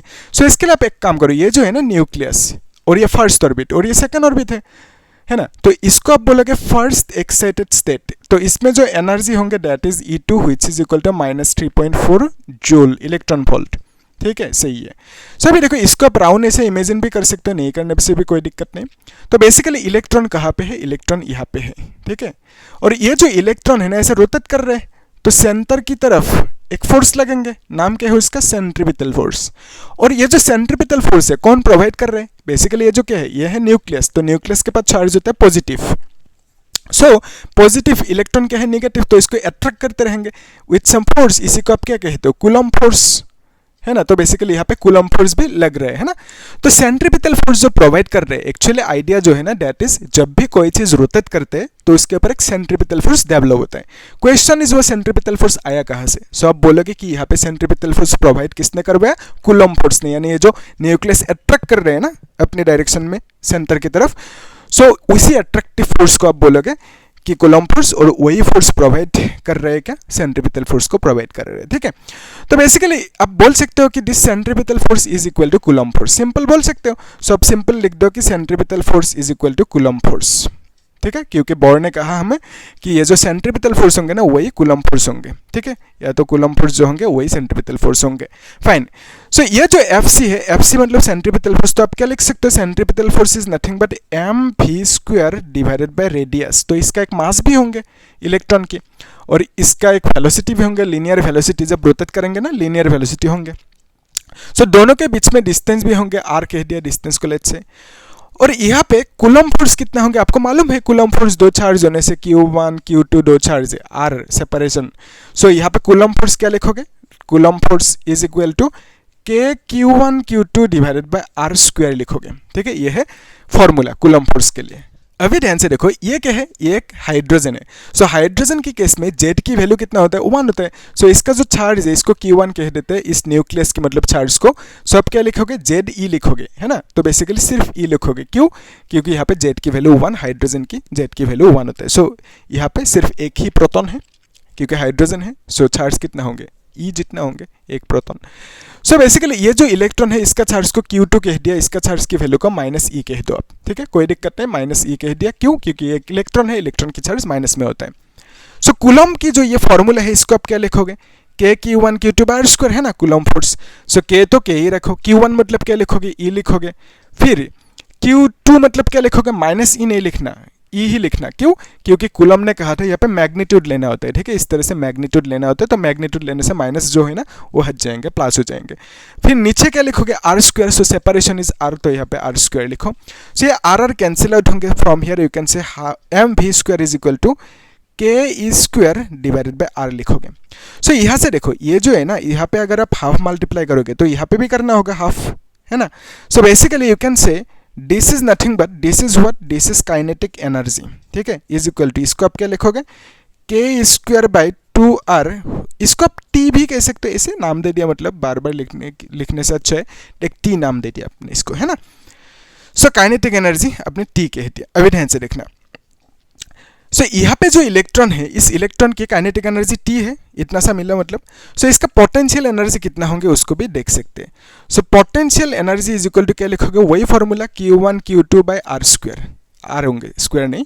सो K लिखोगे, Q1 मतलब E लिखोगे, Q2 मतलब -e लिखोगे इस बार, क्योंकि पोटेंशियल एनर्जी के केस में जो चार्ज होंगे ना वो चार्ज की वैल्यू ही लिखना होगा, इन ए सेंस माइनस होने से माइनस लिखना होगा। यहाँ पे मैग्नीट्यूड नहीं ले सकते आप, ठीक है। तो यहाँ पे कूलम ने मैग्नीट्यूड लेने को कहा था, तो पोटेंशियल एनर्जी के केस में जो वैल्यू हो वही लेना होगा, मैग्नीट्यूड नहीं ले सकते। तो क्योंकि ये स्केलर क्वांटिटी होता है, ठीक है, और ये वेक्टर क्वांटिटी है फोर्स, बिकॉज ऑफ दैट आप मैग्नीट्यूड लोगे, है ना। तो यहाँ पे स्केलर क्वांटिटी है तो नहीं ले सकते मैग्नीट्यूड। तो ये जो मिला आपको E स्क्वायर होंगे, ये डिवाइडेड बाय क्या लिखोगे, R लिखोगे, ठीक है, R लिखा। सो K स्क्वायर बाय R मिला basically, -K E square by R मिला, और इसी को आपने पोटेंशियल एनर्जी कह दिया। सो ये भी देखो, ये जो है ना K E square by R, यहाँ पे ध्यान से देखना, ये जो 2 है, 2 को इस साइड लेके जाओगे तो आप क्या लिख सकते हो, K E square by R is equal to 2T लिख सकते हो, है ना, 2 को इस साइड लेके गया। सो यहाँ पे ये माइनस है, K स्क्वायर बाय R की जगह पे आप 2T लिख सकते हो, तो यहाँ पे 2T लिख दो, आया समझ में। सो ये जो 2 है इस साइड लेके गया, K स्क्वायर बाय R की जगह पे आपने क्या लिखा, 2T लिखा, ठीक है। सो पोटेंशियल एनर्जी जो है ना -2T इतना सा मिल गया। अभी आपको मालूम है कि जो काइनेटिक एनर्जी है एंड पोटेंशियल एनर्जी है वही टोटल एनर्जी, तो total energy is equal to kinetic energy plus potential energy लिखोगे। सो ये जो इलेक्ट्रॉन है, ये इलेक्ट्रॉन कौन सी एक्साइटेड स्टेट में है, फर्स्ट एक्साइटेड स्टेट यानी इसमें। सो इसमें टोटल एनर्जी कितना है, E2 है, तो यहाँ पे टोटल एनर्जी E2 लिखोगे। काइनेटिक एनर्जी कितना है इसमें, T है, पोटेंशियल एनर्जी कितना -2T मिला, ठीक है। सो इस तरह से लिख दिया। सो इससे ये जो E2 है ना, E2 की वैल्यू आप लिख सकते हो -3.4 is equal to -T। So basically आप लिख सकते हो कि T is equal to, T मतलब क्या है, kinetic energy. So kinetic energy की वैल्यू कितना मिला, 3.4 इलेक्ट्रॉन वोल्ट, यही पूछा था आपको, ठीक है। सो काइनेटिक एनर्जी की वैल्यू पूछा था इसमें, वो कितना मिला, दैट इज 3.4 इलेक्ट्रॉन वोल्ट। तो यहाँ पे जो टोटल एनर्जी था -3.4, लेकिन उसी इलेक्ट्रॉन के काइनेटिक एनर्जी कितना मिला, प्लस में मिला 3.4 इलेक्ट्रॉन वोल्ट, ठीक है, ओके। सो बेसिकली जो है ना total energy that is equal to kinetic energy, लेकिन माइनस हट जाएंगे। सो फिर नेक्स्ट आपको क्या पूछा कि पोटेंशियल एनर्जी कितना होंगे। सो निकल सकते हो आराम से पोटेंशियल एनर्जी, बी पार्ट में क्या पूछा, potential energy is equal to, आप लिखोगे वही फार्मूला K, मतलब मैं डायरेक्टली लिख दो -2T, ठीक है। सो -2 इंटू T मतलब 3.4, दैट इज नथिंग बट 6.8 लिखोगे, और यहाँ पे इलेक्ट्रॉन वोल्ट। सो पोटेंशियल एनर्जी का वैल्यू पूछा था, वो भी मिल गया कितना, -6.8 इलेक्ट्रॉन वोल्ट, ओके, कर सकते हो, इजी है ना। सो अभी जो नेक्स्ट इसी में पूछा जो है थर्ड पार्ट, इसको आप लोग बोलना मुझे कमेंट में क्या पूछा, ठीक है। तो अभी जो यहाँ पे पार्ट C नेक्स्ट इसी क्वेश्चन में पूछा ना, पार्ट C, तो इसको आप लोग कमेंट करना क्या आंसर रहता है। सो अभी जो नेक्स्ट क्वेश्चन है ना उसे सॉल्व कर लेते हैं, ठीक है। क्वेश्चन नंबर 4 होंगे, है ना। सो क्या पूछा क्वेश्चन में, एक बार पढ़ो क्वेश्चन को, ठीक है। ये क्वेश्चन पूछा गया था 2008 एंड 2023 बोर्ड में, अच्छे से देखना। क्या पूछा, the ground state energy of hydrogen atom is -13.6। Okay, तो ऐसे समझो ये है एक हाइड्रोजन एटम। ओके, ये एक हाइड्रोजन एटम है, न्यूक्लियस है। सो यहाँ पे ये है एक first orbit, second orbit, third orbit, fourth orbit, इस तरह से होंगे ऑर्बिट्स। सो इसको आप क्या बोलोगे, E1, इसको बोलोगे आप E2, इसको बोलोगे आप E3, इसको बोलोगे आप E4, इसको बोलोगे आप E5। ओके, सो यहाँ पे आप को बोला कि what is the kinetic energy of an electron in the second excited state. Okay, first question में क्या पूछा, ध्यान से देखना। तो इसको आप क्या बोलोगे, ग्राउंड स्टेट, इसको आप बोलोगे फर्स्ट एक्साइटेड स्टेट, इसको आप बोलोगे सेकंड एक्साइटेड स्टेट, इसको आप बोलोगे थर्ड एक्साइटेड स्टेट, इसको आप बोलोगे फोर्थ एक्साइटेड स्टेट। सो आपको नंबर 1 क्वेश्चन में बोला कि what is the kinetic energy of an electron in the second excited state. तो ये होंगे सेकंड एक्साइटेड स्टेट, है ना, second excited state.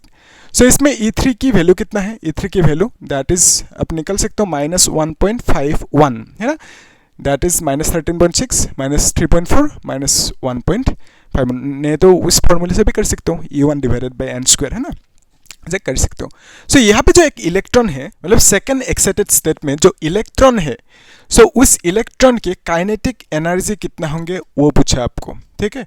Second excited state में जो इलेक्ट्रॉन है उसका काइनेटिक एनर्जी पूछा ए पार्ट में। बी पार्ट में क्या पूछा, what is the potential energy of an electron in the third excited state. Okay, तो थर्ड एक्साइटेड स्टेट में भी इलेक्ट्रॉन होंगे, है ना। सो इस इलेक्ट्रॉन की पोटेंशियल एनर्जी कितना होंगे बी पार्ट में, वो पूछा आपको, ठीक है। थर्ड एक्साइटेड स्टेट में जो इलेक्ट्रॉन होंगे उसकी पोटेंशियल एनर्जी। सो इस एक्साइटेड स्टेट में जो एनर्जी होंगे, टोटल एनर्जी इलेक्ट्रॉन की, उसको आप बोलोगे E4, which is equal to कितना होंगे, -0.85 होंगे, ठीक है, और इलेक्ट्रॉन फॉल्ट में होंगे। तो इस तरह से कर सकते हो, है ना, वही n² E1 divide by n² से कर सकते हो। सो ये जो मतलब वैल्यूज मिला E3 एंड E4, और ये है टोटल एनर्जी इलेक्ट्रॉन की। लेकिन इसमें काइनेटिक एनर्जी कितना होंगे, इसमें पोटेंशियल एनर्जी कितना होंगे, वो दोनों निकल लिया। Third number question C part में भी पूछा।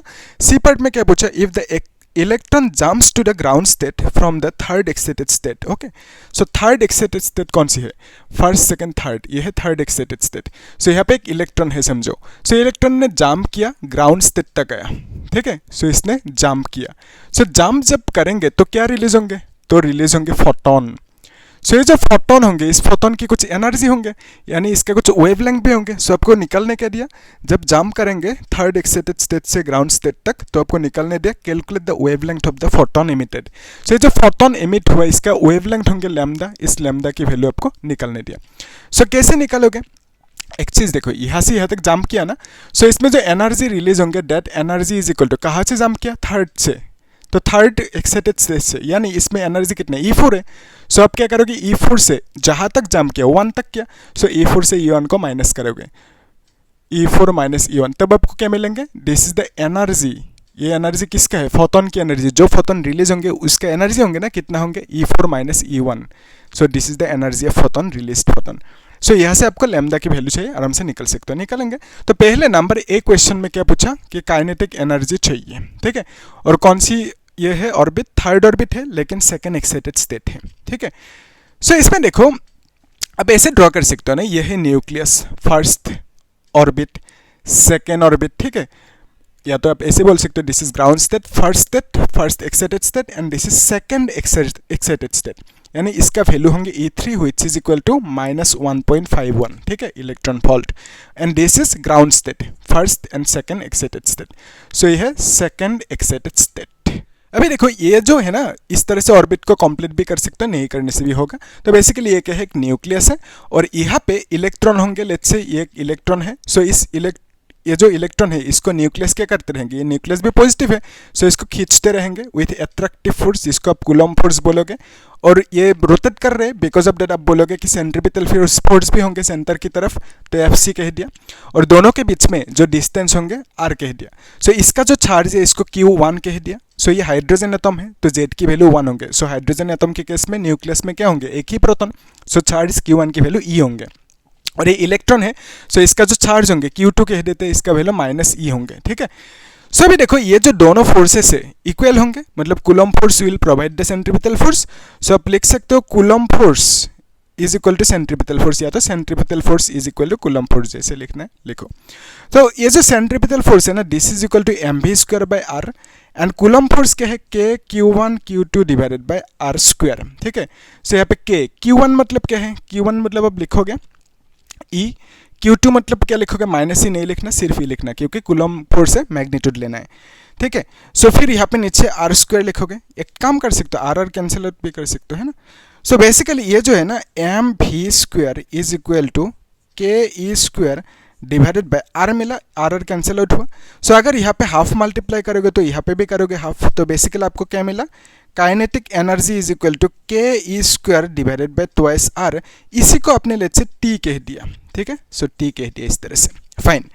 सो अभी देखो सिमिलरली आप पोटेंशियल एनर्जी भी निकल सकते हो। So potential energy is equal to क्या लिखोगे, that is equal to potential energy K Q1 Q2 divided by R लिखोगे, ठीक है। सो यहाँ पे K मतलब क्या है, K ही रखो, Q1 मतलब E लिखोगे, Q2 मतलब माइनस E लिखोगे, है ना, क्योंकि इलेक्ट्रॉन के चार्ज माइनस में लिखना होगा। पोटेंशियल एनर्जी जो है ना ये स्केलर क्वांटिटी है, यहाँ पे मैग्नीट्यूड नहीं लेना है। सो डिवाइडेड बाय R लिखोगे, है ना। So basically this can be written as K E square divided by R, और यहाँ पे माइनस में होंगे। सो ये जो है ना K E square by are, वही फॉर्मेट थोड़ी देर पहले जो किया था, के ई स्क्वायर बाय आर की जगह पे 2t लिख सकते हो, 2 को इससे लेके जाओ तो के ई स्क्वायर बाय आर मतलब क्या लिखोगे, 2t, ठीक है। सो ये जो है ना K E square by R is equal to 2t लिखोगे। सो यहाँ पे क्या है, माइनस है, के ई स्क्वायर बाय आर मतलब क्या लिखोगे, 2t लिखोगे, तो आपको मिला पोटेंशियल एनर्जी के लिए फॉर्मूला। सो अभी देखो आपको मालूम है टोटल एनर्जी मतलब क्या होता है, टोटल एनर्जी मतलब kinetic energy plus potential energy, है ना। सो अभी इसमें टोटल एनर्जी कितना है इस इलेक्ट्रॉन की, इस इलेक्ट्रॉन की टोटल एनर्जी है E3। सो यहाँ पे E3 लिखोगे। काइनेटिक एनर्जी क्या लिखोगे, काइनेटिक एनर्जी की वैल्यू T, पोटेंशियल एनर्जी की वैल्यू -2T लिखोगे इस तरह से, ठीक है। तो फिर यहाँ पे देखो this E3 can be written as -1.51, practice करना होगा आप लोगों को, है ना, -1.51, फिर इज इक्वल टू -T लिखोगे। सो T मतलब क्या होता है, kinetic energy. So kinetic energy की वैल्यू कितना मिला, 1.51, और यहाँ पे इलेक्ट्रॉन फॉल्ट ये माइनस हट जाएंगे, ठीक है। सो बेसिकली आपको क्या मिला, kinetic energy number A question में वही पूछा था आपको, ठीक है। ए पार्ट में काइनेटिक एनर्जी कितना है वही निकलने दिया था, वो कितना मिला, इस इलेक्ट्रॉन की जो सेकंड एक्साइटेड स्टेट पे है यानी थर्ड नंबर ऑर्बिट पे है, उस इलेक्ट्रॉन की जो काइनेटिक एनर्जी है कितना, इतना सा। सो अभी बी पार्ट में क्या निकलना है, जो पोटेंशियल एनर्जी है, ठीक है। सो बी पार्ट में क्या निकलना है, पोटेंशियल एनर्जी निकलना है, लेकिन कौन सी ऑर्बिट में है वो इलेक्ट्रॉन, फोर्थ नंबर ऑर्बिट पे है, या तो आप बोल सकते हो थर्ड एक्साइटेड स्टेट पे है, ठीक है, थर्ड एक्साइटेड स्टेट पे है बोल सकते हो। सो उसके लिए भी एक डायग्राम छोटा सा ड्रॉ कर सकते हो, है ना, बी पार्ट के लिए थर्ड एक्साइटेड स्टेट पे, है ना। तो ये है let's say nucleus first second third, है ना, फिर यहाँ पे फोर्थ लेट्स से। सो इसको आप बोलोगे E1 E2 E3 E4, okay. सो इसको आप क्या बोलोगे, ग्राउंड स्टेट। इसको आप बोलोगे क्या, this is first second third, okay, this is third excited state, okay. So वही है थर्ड एक्साइटेड स्टेट में जो इलेक्ट्रॉन है उस इलेक्ट्रॉन की पोटेंशियल एनर्जी चाहिए, मतलब इस इलेक्ट्रॉन की पोटेंशियल एनर्जी कितना होंगे वो निकलने दिया आपको, ठीक है। सो इसके लिए क्या करोगे, अब देखो ये जो है ना आर होंगे, ऑब्वियसली सेम प्रोसेस कर सकते हो, यहाँ पे सेंट्रीपिटल फोर्स होंगे और यहाँ पे इसी डायरेक्शन में होंगे कूलम फोर्स, करके तुम क्या कर सकते हो, ये जो है ना काइनेटिक एनर्जी निकल सकते हो, 2T मतलब T आएंगे, फिर पोटेंशियल एनर्जी -2T आएंगे, वैसे सेम कर सकते हो। लेकिन इसमें टोटल एनर्जी क्या लिखा था, दैट इज E3। इस बार टोटल एनर्जी क्या लिखोगे, E4 लिखोगे, क्योंकि ऑर्बिट शिफ्ट हो गया, ठीक है, दूसरी ऑर्बिट की बात हो रही है, मतलब थर्ड नंबर एक्साइटेशन स्टेट पे जो इलेक्ट्रॉन है उसकी पोटेंशियल एनर्जी पूछा, सो E4 लिखोगे। सो यहाँ पे देखो आप सिंपल लिख सकते हो कि kinetic energy is equal to क्या लिखोगे, T लिखोगे, और potential energy is equal to क्या लिखोगे, -2T। मतलब इस तरह से भी कर सकते हो, सेम ही क्वेश्चन है तो एग्जाम में एक ही बार करने से होगा, है ना। सो टोटल एनर्जी जो होंगे ना, दैट इज इक्वल टू क्या लिखोगे, total energy is equal to kinetic energy plus potential energy. तो यहाँ पे कर देता हूँ, total energy is equal to kinetic energy plus potential energy. So total energy इस बार क्या लिखोगे, E4 लिखोगे। सो E4 की वैल्यू कितना है, E4 की वैल्यू है that is -0.85, okay, electron volt. So फिर यहाँ पे काइनेटिक एनर्जी क्या लिखोगे, T प्लस -2T लिखोगे, which is equal to -T लिखोगे। ओके, सो यहाँ पे E4 मतलब क्या लिखोगे, -0.85 लिखोगे। सो बेसिकली T मतलब काइनेटिक एनर्जी, जिसका वैल्यू इतना सा मिला। सो काइनेटिक एनर्जी मतलब क्या है, T which is equal to 0.85, ठीक है, इलेक्ट्रॉन वोल्ट, ये प्लस में मिला है ना। सो काइनेटिक एनर्जी पूछा था, वो कितना मिला, 0.85 इलेक्ट्रॉन वोल्ट, लेकिन एक्चुअली पूछा था आपको पोटेंशियल एनर्जी, है ना। सो पोटेंशियल एनर्जी के लिए आप क्या करोगे, पोटेंशियल एनर्जी के लिए आप क्या करोगे, potential energy is equal to -2T। So यहाँ पे -2 इंटू T मतलब 0.85। सो इसको जब मल्टीप्लाई करोगे कितना आएंगे, दैट इज 1.7 आएंगे, है ना। और यहाँ पे इलेक्ट्रॉन वोल्ट लिख देना, माइनस में आएंगे।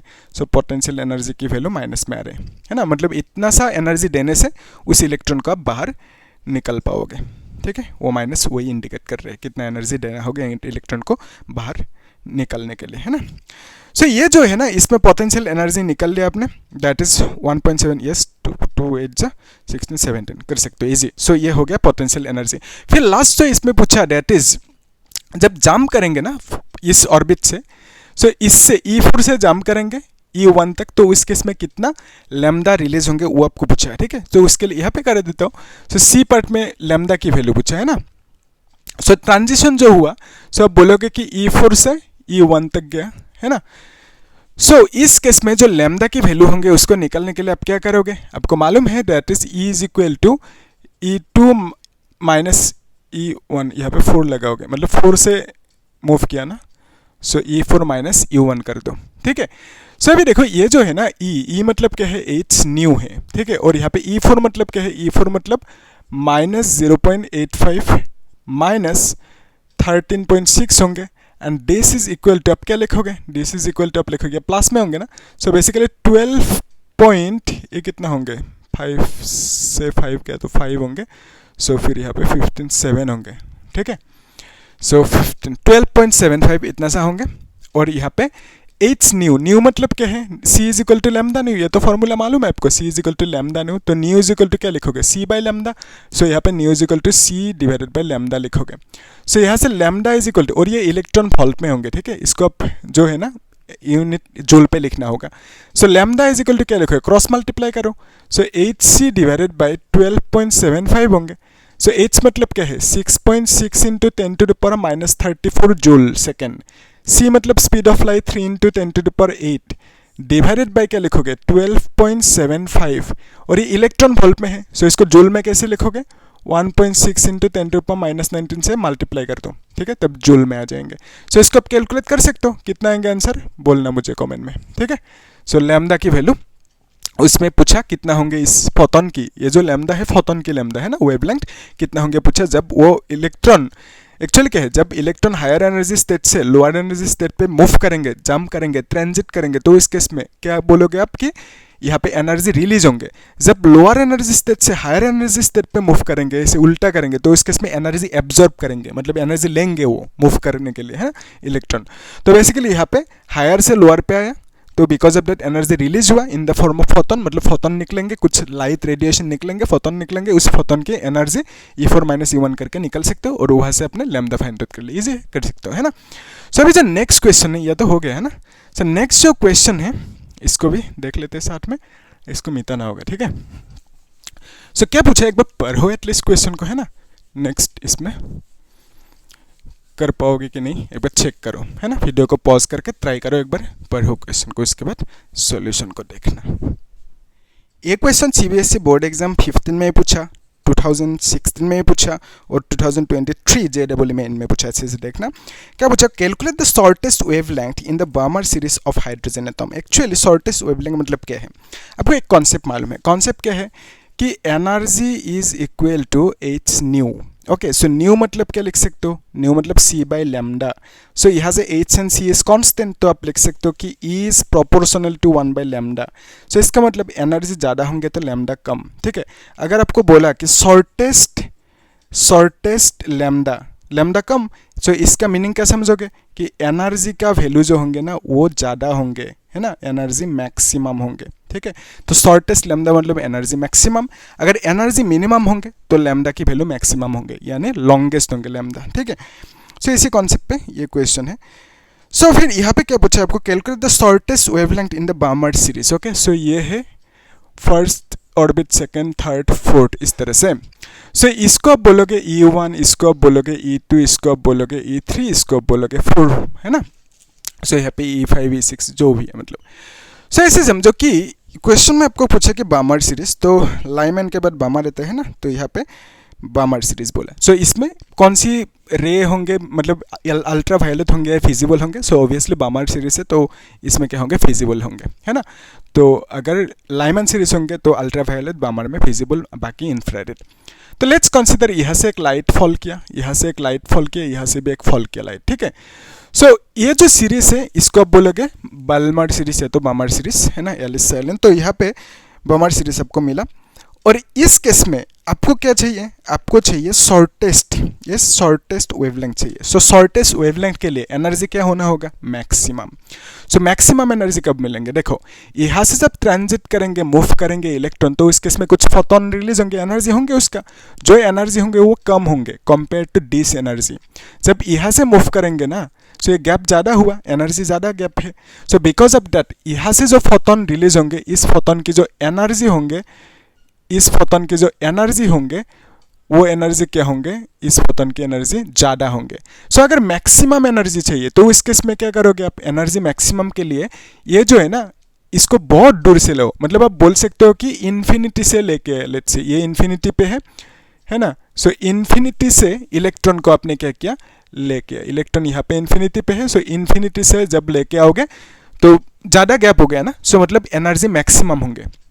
सो इसमें से जब यहाँ तक आएंगे, सो क्या रिलीज होंगे, फोटोन, उस फोटोन की एनर्जी होंगे, कितना होंगे एनर्जी, दैट इज बहुत ज़्यादा होंगे, मैक्सिमम। या तो आप E∞ माइनस E2 कर सकते हो। सो यहाँ पे जो ट्रांजिशन हुआ, ट्रांजिशन कहाँ से कहाँ तक हुआ, ट्रांजिशन इलेक्ट्रॉन की मूवमेंट ट्रांजिशन जो हुआ कहाँ से कहाँ तक बोलोगे, E∞ से अब बोलोगे कि E2 तक हुआ, ठीक है। सो बार्नर्ड सीरीज बोला ना 2 तक होना चाहिए। तो अभी देखो यहाँ पे जहाँ से हो रहा है ना उसको आप बोलते हो क्या कि N2 की वैल्यू, ठीक है, जहाँ से हो रहा है उसको आप N2 की वैल्यू, सो N2 इन्फिनिटी है। सो जहाँ तक आ रहे हैं ना इलेक्ट्रॉन उसको आप N1 कहते हो, सो N1 की वैल्यू 2 होंगे, ठीक है। सो बेसिकली इस तरह से आप लिख सकते हो। तो आपको क्वेश्चन में क्या पूछा, ये जो बार्नर्ड सीरीज है ना, इसमें शॉर्टेस्ट वेवलेंथ जो होंगे ना उसकी वैल्यू पूछा। सो शॉर्टेस्ट वेवलेंथ होने के लिए एनर्जी क्या होना होगा, मैक्सिमम होना होगा, ये आपको मालूम है। तो मैक्सिमम एनर्जी कब होंगे, जब ट्रांजिशन होंगे E∞ से 2 पे आएंगे, है ना। सो इन्फिनिटी से जब ट्रांजिशन होंगे 2 पे आएंगे तो इस केस में वेवलेंथ शॉर्टेस्ट मिलेंगे, एनर्जी मैक्सिमम होंगे, ठीक है। सो यहाँ पे ये जो है ना N2 की वैल्यू इन्फिनिटी 2 पे आया ना, सो N1 की वैल्यू 2 लिखोगे इस तरह से, ठीक है। तो शॉर्टेस्ट वेवलेंथ इस तरह से कर सकते हो, फाइन। सो अभी ध्यान से देखना, यहाँ पे ये जो फॉर्मूला है that is nu bar. So nu bar is equal to क्या लिखोगे, सो न्यू बार मतलब wave number, that is equal to 1/λ, आपको लैम्डा की वैल्यू चाहिए।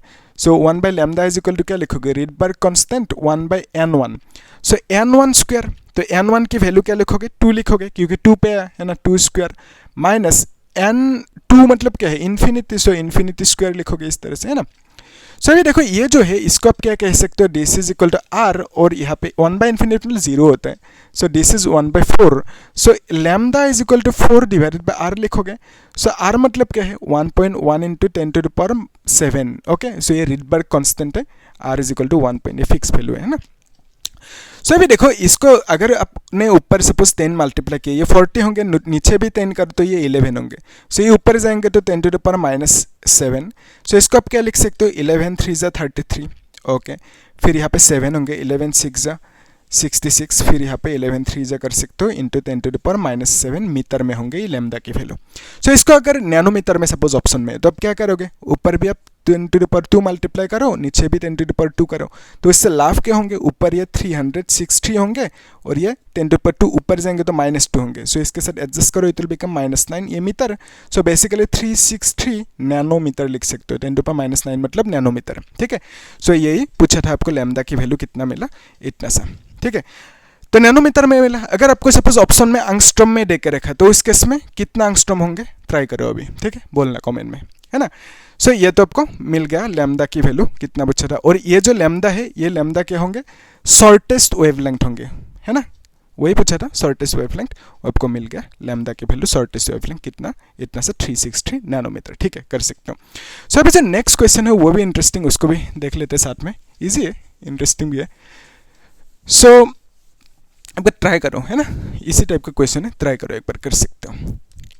ये क्वेश्चन 2015 एंड 2017 बोर्ड में पूछा गया था, अच्छे से देखना।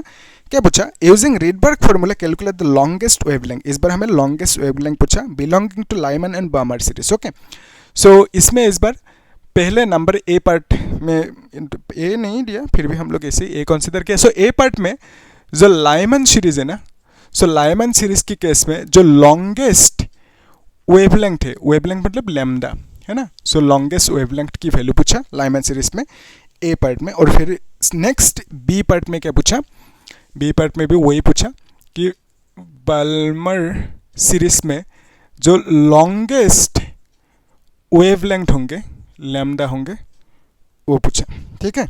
सो ए पार्ट में भी क्या पूछा, लॉन्गेस्ट वेवलेंथ, और बी पार्ट में भी आपको वही पूछा बामर सीरीज में लॉन्गेस्ट वेवलेंथ।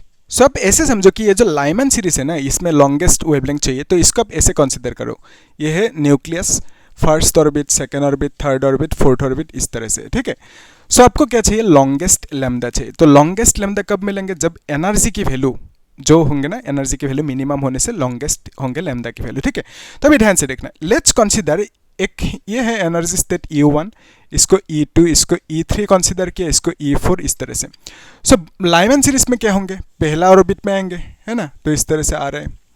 सो ये जो है ना, इसी को आप बोलोगे कि लाइमन सीरीज, ठीक है।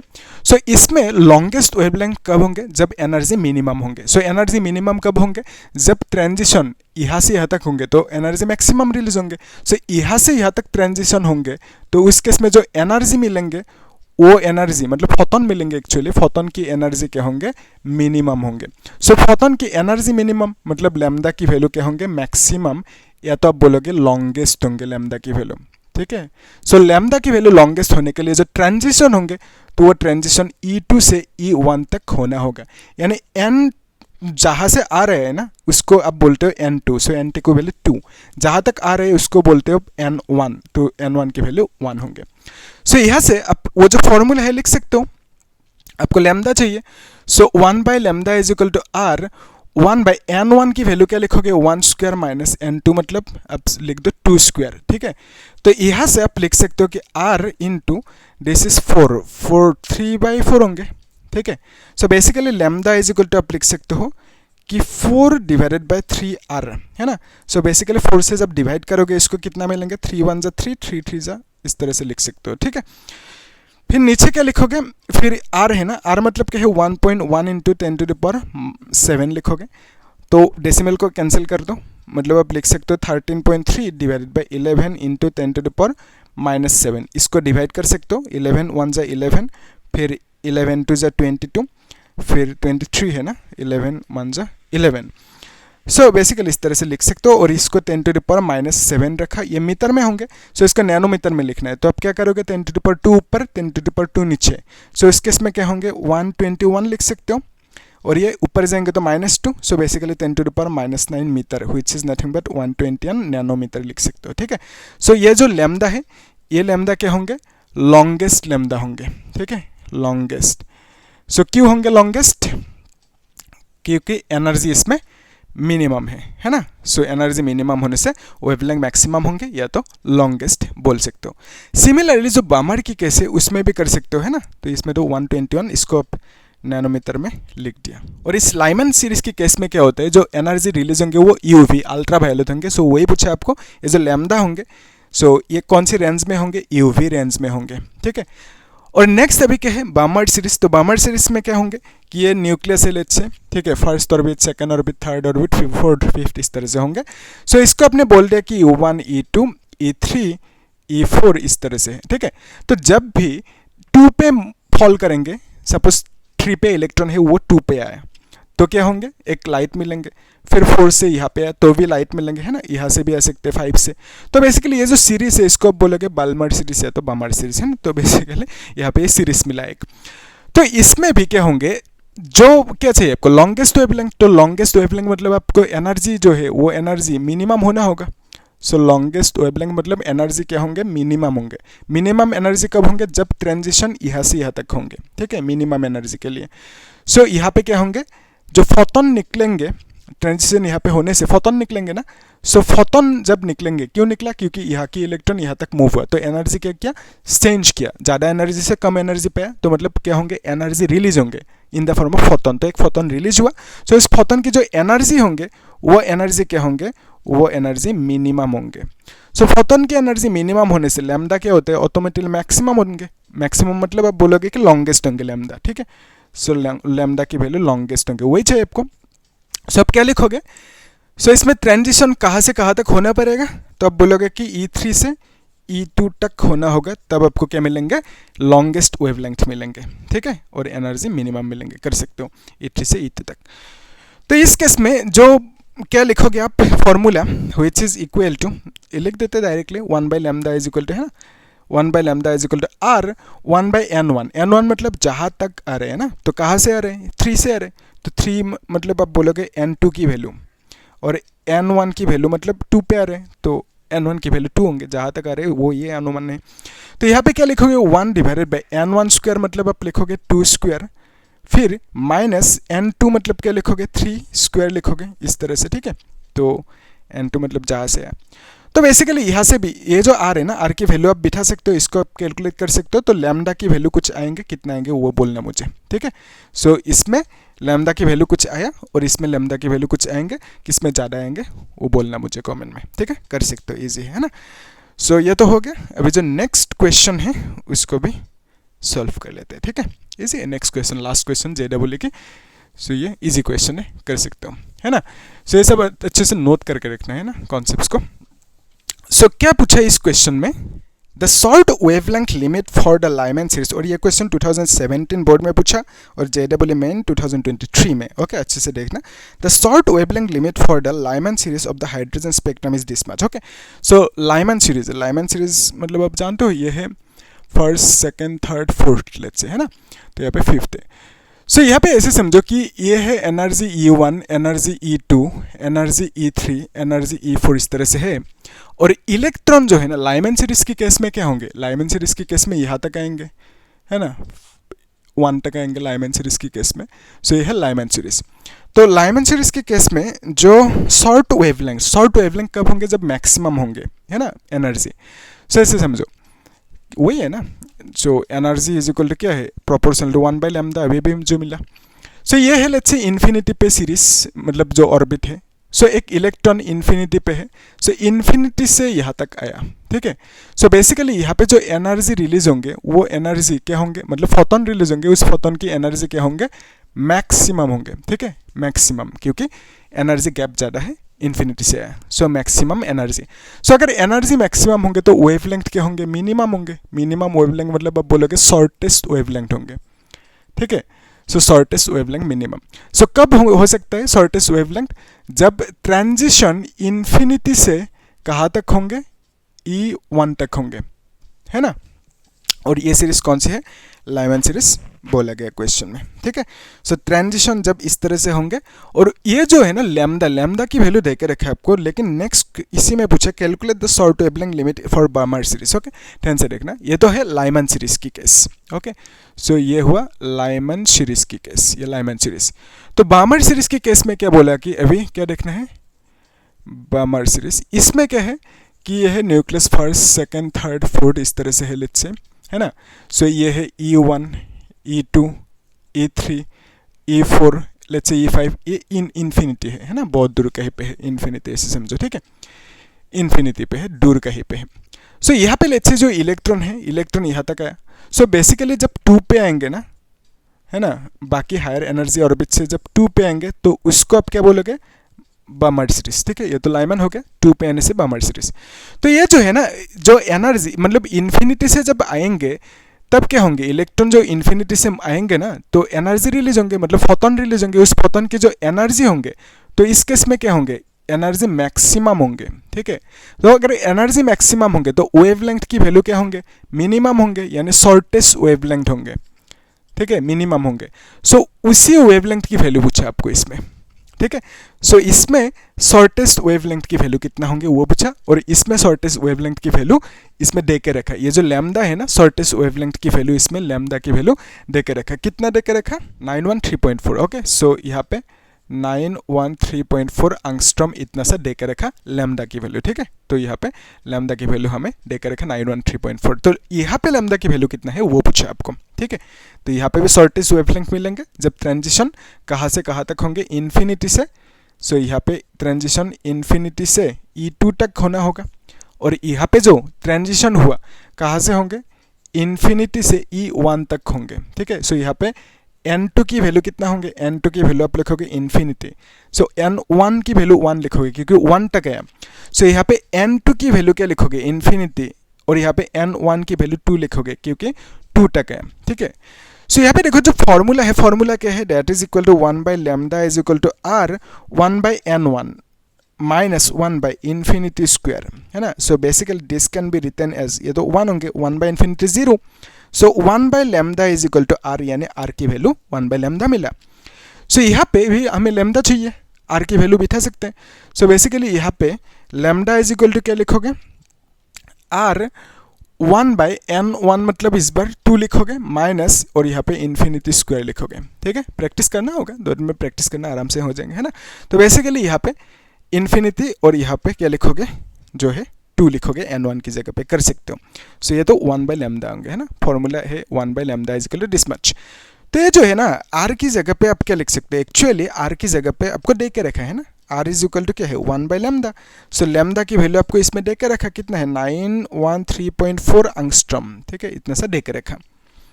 सो यहाँ पे भी सिमिलरली 1 बाई इन्फिनिटी मतलब 0। सो इसको आप क्या लिखोगे, r बाई 4 लिखोगे, है ना। So lambda is equal to 4 divided by r लिखोगे। सो 4 है, r मतलब क्या लिखोगे, that is equal to 1 by 913.4 लिखोगे एंगस्ट्रॉम, ठीक है, इतना सा लिख दो, है ना। सो r की जगह पे ये लिख दिया आपने, ओके। सो r की वैल्यू बिठा। सो अभी लैम्डा इज इक्वल टू क्या होंगे, 4 इंटू दिस मच, तो 4 इंटू 913.4 होंगे, दिस इज इक्वल टू, सो ये एंगस्ट्रॉम में होंगे ना। सो इसको आप क्या लिख सकते हो, 4 4 जा 16, डेसिमल 4 3 जा 12, 13 होंगे ना, 4 1 जा 4, 5 होंगे, 4 9 जा 36, ठीक है। सो 36 लिख दो। सो बेसिकली इतना सा एंगस्ट्रॉम लिख देना, ठीक है। सो कितना आएंगे आंसर, 3653.6 एंगस्ट्रॉम। ओके, यही पूछा था आपको कि शॉर्टेस्ट वेवलेंथ की वैल्यू इस केस में कितना होंगे, बामर की केस में, ठीक है। सो आपको मिल गया इतना सा, ठीक है। और इसमें कितना है, शॉर्टेस्ट वेवलेंथ की वैल्यू इतना सा है, और इसमें इतना सा, ओके, कर सकते हो, इजी है। सो आप लोग एक काम करना, ये जो क्वेश्चन है ना, इनको होमवर्क करना है इन क्वेश्चंस को, और हम लोग एक काम करेंगे नेक्स्ट क्लास में, जो नेक्स्ट चैप्टर है ना न्यूक्लियर, उस चैप्टर की 1 शॉट देखेंगे। इन एसेंस जितने भी टॉपिक्स है एक ही वीडियो में कवर करेंगे, कंप्लीट करेंगे, तब एक आइडिया अच्छे से लग जाता है कि मतलब कहाँ से शुरू हुआ, कहाँ पे जाके ख़त्म हो रहे हैं ना।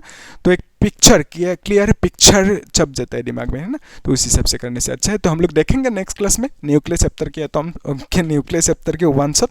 फिर हम लोग उसमें भी क्वेश्चन सॉल्व करेंगे, बोर्ड जेडबल की PYQ सॉल्व करेंगे, जो इंपॉर्टेंस है, जिस तरह के क्वेश्चन बार बार आने के चांसेस होता है ना, तो इस टाइप के क्वेश्चन सॉल्व करना होगा, करेंगे हम लोग, है ना। चैप्टर वाइज कर रहे हैं, वही टॉपिक वाइज कर रहे हैं। तो बेसिकली आप लोग चेक करना प्लेलिस्ट में, हर एक वीडियो की मतलब टॉपिक वाइज हमने क्या किया, बोर्ड जेडबल नीट की PYQ सब सॉल्व किया, ठीक है। बहुत काम किया, तो आप लोग चेक करना प्लेलिस्ट में, ठीक है। और क्या करना, चैनल को सब्सक्राइब करके रखना, ठीक है। और लाइक भी कर देना, है ना। और क्या करना, शेयर भी कर देना, और कुछ डाउट है तो पूछना होगा।